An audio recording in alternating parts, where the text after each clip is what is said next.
One good evening. তোমরা সবাই কেমন আছো? আশা করছি ভালো আছো। তো আমরা ভালো আছি। Welcome back to our channel Deepali Fauji wife. আজকে একটা নিউ ভ্লগ নিয়ে এসেছি তোমাদের জন্য। আশা করছি আজকের ভ্লগটা তোমাদের অনেক ভালো লাগবে। ভালো লাগলে অবশ্যই লাইক কমেন্ট শেয়ার আর সাবস্ক্রাইব করে আমার পাশে থেকো। আজকে যে ভ্লগটা শেয়ার করব নিউ টপিকে, আশা করছি আজকের ভিডিওটা তোমাদের ভালো লাগবে। আর টাইটেল থাম্বনেল দেখে বুঝে গেছো আজকের ভিডিওটা কি হতে চলেছে। আজকে আমি তোমাদের সাথে এটাই শেয়ার করব, প্রেগনেন্সির আসার আগে মানে পিরিয়ড মিস হওয়ার আগে কি ধরনের স্রাব গেলে বুঝবে যে তোমরা গর্ভবতী বা তোমরা কনসিভ করতে পেরেছো, বা পিরিয়ড আসার আগে কি ধরনের স্রাব আসে সেটা তোমাদের সঙ্গে শেয়ার করব। মানে পিরিয়ড আসার আগে কি ধরনের স্রাব চাই, আর মাসিক আর আসবে না, তোমাদের গর্ভধারণ হয়ে গেছে সেই টাইমটাতে কি ধরনের পিরিয়ড যায় মানে স্রাব যায়, সেটা কিন্তু তোমাদের সঙ্গে শেয়ার করব। মূল টপিক হচ্ছে গর্ভধারণ হওয়ার আগে কী ধরনের স্রাব খেলে তোমরা বুঝবে যে তোমাদের গর্ভধারণ হয়ে গেছে বা কনসিভ করতে পেরেছো, সেটা শেয়ার করবো। তো চলো প্রথম থেকে লাস্ট পর্যন্ত আজকের ভিডিওটা দেখতে থাকো। ভালো লাগলে অবশ্যই লাইক কমেন্ট শেয়ার আর সাবস্ক্রাইব করে আমার পাশে থেকো। তো স্রাব দেখেই কিন্তু বোঝা যায় যে আমরা কনসিভ করেছি নাকি আমাদের পিরিয়ড চলে আসবে বা মাসিক চলে আসবে, স্রাব দেখেই বোঝা যায়। এবার আমি তোমাদেরকে প্রথমেই বলবো যে সাধারণত আমাদের পিরিয়ড কিন্তু 30 দিন, 28 দিন, 32, 35 দিনের হয়ে থাকে।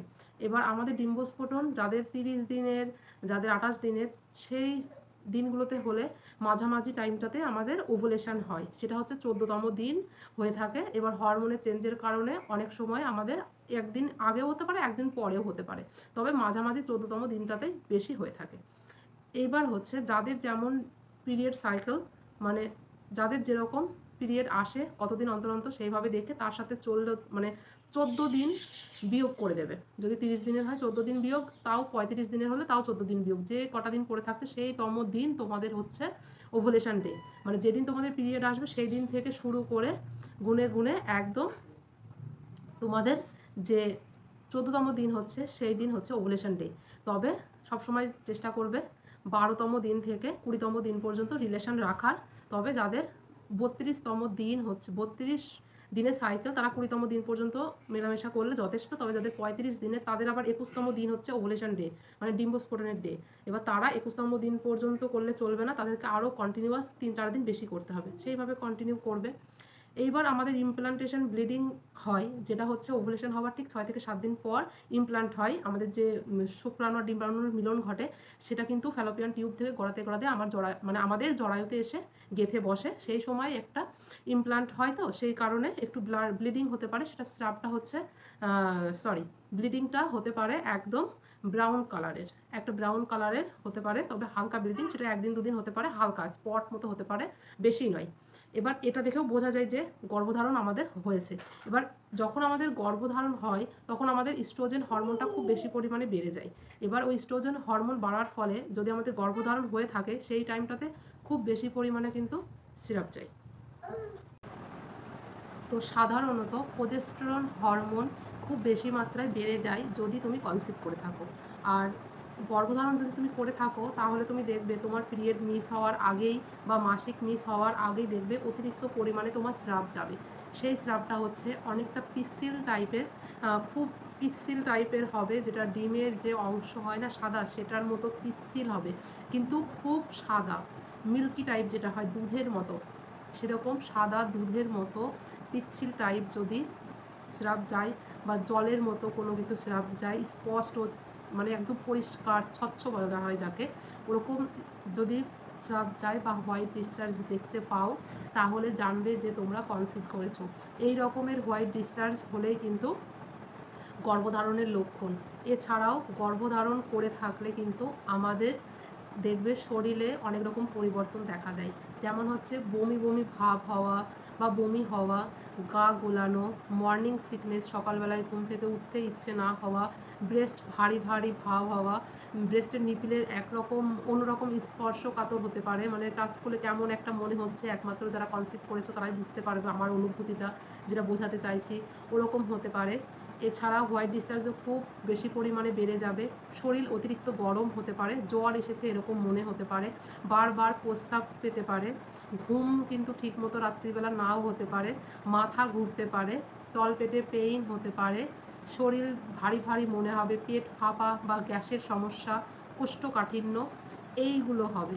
বেশিরভাগ পরিমাণেই যেটা সবথেকে বেশি প্রেগনেন্সির ক্ষেত্রে দেখা দেয় সেটা হচ্ছে বমি বমি ভাব হওয়া, মাথা ঘোরানো, কোষ্ঠকাঠিন্য, সাদা স্রাব অতিরিক্ত পরিমাণে যাওয়া, আর তলপেটে পেইন হওয়া, ব্রেস্ট বেশি ভারী ভারী, আর প্রস্রাবের এই যে ব্যাপারটা, বারবার প্রস্রাব করতে যাওয়া, এই ব্যাপারটা কিন্তু দেখা দেয়। মানে এইসব লক্ষণগুলো দেখা দেয়। অনেকের আছে এরকম লক্ষণ দেখা দেয় না, তাও তারা কনসিভ করে। সেটা তাদের হরমোনের উপর ডিপেন্ড করে। যাদের যেরকম হরমোনের চেঞ্জ হয়, কারো বেশি কারো কম, সেরকমভাবেই কিন্তু সবার ডিপেন্ড করে। সকলের যে এরকম মানে লক্ষণ দেখা দেবে তাও নয়। তবে এই যে ডিসচার্জ যেটা হয় সেটা হচ্ছে অনেক সময় ইমপ্লান্টেশন ব্লিডিংয়ের পর, অনেকের ব্লিডিং হয়, অনেকের হয় না। যেমন আমার 2টো বেবি হয়েছে, কোনোদিন ব্লিডিং হয়নি। তবে অনেক সময় তোমাদের মানে ভ্যাজাইনা দিয়ে যে স্রাবটা যাবে, মিল্কি টাইপ সাদা দুধের মতো একদম পরিষ্কার পিচ্ছিল জলের মতো স্রাব যাবে গর্ভধারণ যদি তোমরা করে থাকো। এছাড়াও অনেকের কিন্তু ব্রাউন কালারের ডিসচার্জ হয়। ওই যে ইমপ্লান্টেশন ব্লিডিংটা হচ্ছে, তোমার বেবিটা ইমপ্লান্ট হচ্ছে বা ভ্রূণটা এক জায়গায় স্থাপন হচ্ছে, সেই সময় যে ব্লিডিংটা হয়, অনেক সময় অনেকের কিন্তু ওই যে স্রাব যাওয়ার আগে আগে মানে 6-7 দিন পরে, ওভুলেশন হওয়ার 6-7 দিন পরে এরকম ডিসচার্জও হতে পারে। সেটা হচ্ছে ব্রাউন কালারের ডিসচার্জ, মানে ভ্যাজাইনা দিয়ে যে স্রাব যাচ্ছে বা ডিসচার্জ যাচ্ছে সেটা হচ্ছে ব্রাউন কালারেরও হতে পারে। মানে সেই সাদা স্রাবটা ব্রাউন কালারের হয়েও থাকতে পারে। যদি তোমরা দেখো কখন ডক্টরের কাছে যাবে, যদি দেখো যে স্রাব যাচ্ছে খুবই গন্ধযুক্ত হলুদ কালার বা ধূসর কালার, বা চুলকানি হচ্ছে ভ্যাজাইনাতে, এরকম যদি কোনো কিছু দেখো তাহলে কিন্তু ইনফেকশন হওয়ার চান্স থেকে থাকে। তোমরা তখন কি করবে, অবশ্যই ডক্টরের কাছে যাবে। আর যে সাদা স্রাব হয় গর্ভধারণ যদি তোমরা করে থাকো, যে সাদা স্রাব হয় আর কি, ওই সাদা স্রাব যদি খুব বেশি পরিমাণে হয়, মিল্কি টাইপ সাদা দুধের মতো স্বচ্ছ পরিষ্কার, তাহলে কিন্তু ভয় পাওয়ার কিছু নেই। ওই যে সাদা স্রাব কিন্তু আমাদের যে বেবিটা ভ্রূণটাকে মানে জরায়ুর মুখটাকে বন্ধ রাখতে সাহায্য করে, বেবিকে সুরক্ষার মধ্যে রাখার চেষ্টা করে, আমাদের যে যোনি থাকে তাকে পরিষ্কার রাখতে কিন্তু এই সাদা স্রাব অনেক কার্যকর। তাই বলবো ভয় পাওয়ার কিছু নেই। তবে গন্ধ হলে, ধূসর হলে বা চুলকানি হলে তবে ডক্টর দেখিও। আশা করি তোমরা গর্ভধারণের যে স্রাব হয় সেটা বুঝতে পেরেছো। তো এরকম স্রাব গেলে তোমরা জানবে তোমরা, আর তার সাথে যে সিমটমসগুলো বললাম ওগুলো যদি লক্ষ্য করো জানবে তোমরা গর্ভধারণ করেছো। এইবার তোমাদেরকে বলবো পিরিয়ড আসার আগে কীরকম স্রাব যায়। পিরিয়ড আসার আগে ঠিক 1 থেকে 2 দিন আগে দেখবে ভ্যাজাইনা দিয়ে আঠালো টাইপ স্রাব যাচ্ছে, আঠালো টাইপ স্রাব যাচ্ছে। তবে সেরকম কোনো গন্ধ থাকতেও পারে, না থাকতেও পারে। সবার তো সমান হয় না, সবার বডি আলাদা, সবার হরমোন আলাদা, কারোর হরমোনের চেঞ্জ বেশি হয়, কারোর কম হয়, ঠিক আছে। তো সেই হিসাবে বলা যাবে না, কারো গন্ধ থাকতেও পারে, কারো গন্ধ না থাকতেও পারে। তবে অতিরিক্ত গন্ধ থাকা কিন্তু খারাপ জিনিস, ডক্টর দেখানোই ভালো। এইবার যদি দেখো খুব আঠালো, হাতে লেগে যাচ্ছে, এরকম এরকম চ্যাট চ্যাট চ্যাট করছে, এরকম আঠালো টাইপ স্রাব যাচ্ছে, আবার পিচ্ছিল টাইপের স্রাব যাচ্ছে, তাহলে জানবে যে তোমাদের পিরিয়ড আসতে চলেছে।